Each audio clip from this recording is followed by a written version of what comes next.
अभी देखा इन पीरों को कुरान पढ़ते?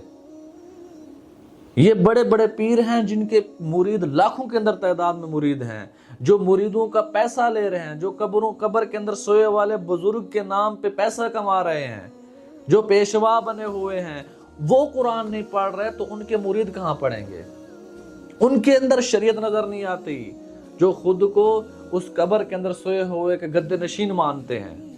अब देखा करें, कोई दाढ़ी नहीं है, कोई उनके टखने नंगे नहीं होते, शरीयत नजर नहीं आती, नमाज पढ़ते नहीं, कुरान पढ़ते नहीं। अगर मैं ये बात कर रहा हूं तो आप कहेंगे देखें तुम्हारा उससे क्या वास्ता? भाई मेरा उससे कोई वास्ता नहीं, लेकिन वो लोगों को गुमराह कर रहा है, उसने लोगों को बातिल रास्ते पे लगाया हुआ है, तो इसलिए मेरा वास्ता बनता है। मेरे अल्लाह का हुक्म है मुझे, वला तक्तुमुल हक़्क़ व अंतुम तअलमून, हक को जानते हुए तो छुपाओ मत, हक को पेश करो। मैं नहीं कहता कि मैं बड़ा आलिम हूं, कोई बड़ा मुफ्ती हूं, बड़ा स्कॉलर हूं, नहीं।